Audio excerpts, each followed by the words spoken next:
उत्तराखंड कांग्रेस की नई प्रभारी कुमारी शैलजा का पहला दौरा कांग्रेस के लिहाज से काफ़ी अहम रहा। कांग्रेस का दावा यह है कि अब सब कुछ मिलकर काम किए जाएंगे और पूरी ताकत के साथ भारतीय जनता पार्टी के खिलाफ लोकसभा चुनाव में लड़ा जाएगा। कुमारी शैलजा ने भी यही संदेश दे दिया है। प्राथमिकता यही है कि कांग्रेस पार्टी आगे आने वाले चुनाव के लिए पूरी तैयारी करे, सभी लोग मेहनत करें और हमारा प्रयास हो कि हम ज़्यादा से ज़्यादा 5 सीटें जीतें। यहाँ पर आज के दिन 5 सीटें जीतने की बातें भले ही की जा रही हों, लेकिन क्या धरातल पर ऐसा हो सकता है? क्या ये मुमकिन है कि जिस तरीके की चुनौतियां मौजूदा दौर में पार्टी के सामने है और लीडरशिप जिस तरीके से अलग अलग दिशाओं में चलती है, हर नेता के अपने अपने हित हैं, अपनी अपनी सोच है और अपना अपना नज़रिया है, उस तरीके से क्या बीजेपी को हरा पाना आसान है?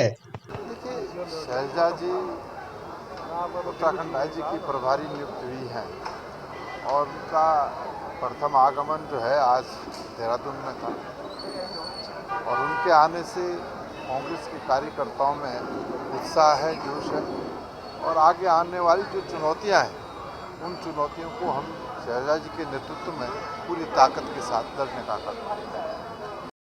प्रभारी नहीं है, उम्मीदें भी नहीं है, कांग्रेस के कार्यकर्ताओं में, नेताओं में जोश भी नया है, लेकिन क्या ये नयापन आने वाले दिनों में बरकरार रह पाएगा? कांग्रेस के सामने सबसे बड़ा सवाल यही है कि जब टिकट बटेंगे तो क्या वो एकजुटता दिखेगी और क्या उसी एकजुटता के साथ पार्टी चुनाव लड़ पाएगी जैसे 2009 में लड़ा था और 5 सीटें हाथ में आई थी। बातें बहुत हो रही हैं, लेकिन हकीकत कुछ और है। उत्तराखंड प्रदेश कांग्रेस कमेटी के प्रभारी बनने पर आज शैलजा जी हमारे बीच यहाँ पर उपस्थित हैं। हम सब कांग्रेस जन उनका हार्दिक अभिनंदन करते हैं, स्वागत करते हैं। उनके प्रदेश के प्रभारी बनने के बाद कांग्रेस जनों में एक नई स्फूर्ति जगी है, नई उम्मीद जगी है और मैं निश्चित रूप में मेरा विश्वास है कि जिस प्रकार से उनका अतीत में अनुभव रहा है, विभिन्न राज्यों में उन्होंने राजनीतिक रूप में कांग्रेस की सेवा की है, वो अनुभव का फायदा कांग्रेस को मिलेगा और कांग्रेस की स्थिति को यहाँ पर वो और मजबूत सब लोगों के सहयोग से कर पाएगी। कांग्रेस जितनी पुरानी पार्टी है, इस वक्त उतनी ही ज़्यादा चुनौतियों से घिरी हुई है। राष्ट्रीय स्तर से लेकर प्रदेश स्तर तक हर जगह यही हाल है और उत्तराखंड भी उससे अछूता नहीं है। अब भले ही ये दावा किया जा रहा हो कि सब कुछ ठीक हो जाएगा, अच्छे दिन आएंगे, लेकिन वो अच्छे दिन आएंगे कब, इसकी उम्मीद, इसका इंतज़ार हर कार्यकर्ता कर रहा है। और ऐसे सवालों के बीच कुमारी शैलजा क्या जादू कर पाएंगी, इसको लेकर भी अभी बहुत सारे सवाल हैं। पहली परीक्षा उनकी लोकसभा चुनाव में ही है और उस परीक्षा से पहले बीजेपी के सवाल देखिए।